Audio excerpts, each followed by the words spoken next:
Hello, Gary Crowley here with DoItYourselfJointPainRelief.com, and this is video 3 of 4 videos for sciatica pain relief.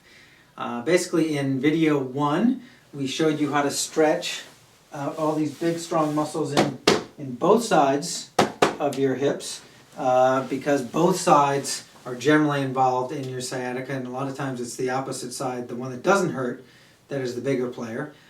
In video 2, we showed you how to release again all these big muscles, but in a really fine-tuned way using a variety of balls that you can find at any sporting goods store.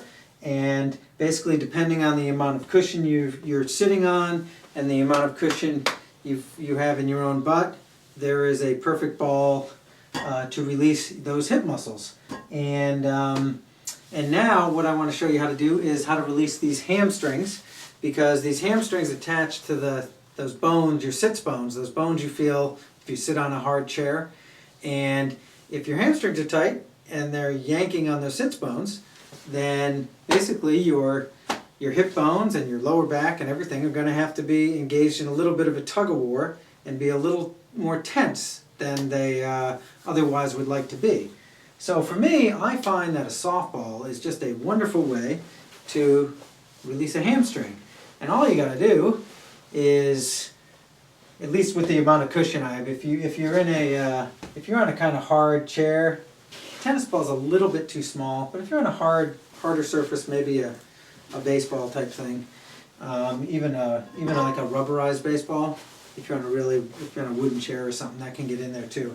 But anyway, I generally like the softball because you just basically scoot around until you feel a tender spot. Now me, I'm not too bad there, but I know I tend to be tight right there. There's a nice tender spot. And especially for like this upper third of your hamstring, I'm basically right here.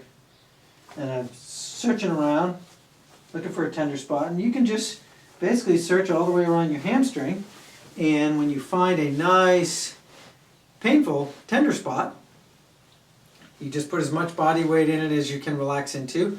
But again, as much as you can, but you can still stay relaxed. And then you just make that hamstring work a little bit. Now you can support your leg a little bit if you want. You can not. Depends. And when that releases a little bit, scoot down a little bit, find another one. And if you don't find a tender spot, you don't need to work on it. But like for me, there's a good one for me. It's probably building this website from sitting on my computer too much, but well worth it. And yeah, that lets go right about there. Scoot over, not so bad there. I'm just a little tight on that lateral hamstring, and a little pressure there, and there it goes. Now again, I'm not that tight, but it's all time and pressure. So if you just put in the time and apply the pressure, eventually your cerebellum and the top of your brainstem will understand that you want the settings for these muscles put back to standard operating procedure instead of on high alert. So that is how to release your hamstring with a ball. And now I'm going to show you how to release your hamstrings with the best hamstring stretch I have yet to find. Okay, so this is a very simple stretch. Very simple hamstring stretch, but it's a very effective stretch. And all you're going to do is basically you're going to stand with your legs straight. You're going to keep your legs straight this entire stretch, and put the weight in the balls of your feet. And then I just want you to naturally just fall forward as far as you can with your legs straight. There's no point in cheating. Just keep them straight. If you go to here with your legs straight, then that's great. If you go to here with your legs straight, then that's great. So weight in the balls of your feet, legs straight, and then wherever you naturally stop, from there, I want you to take a deep breath, and then when you exhale, I want you to flex your quads, these muscles on the front of your leg, as hard as you can while you push into the stretch even more. So just...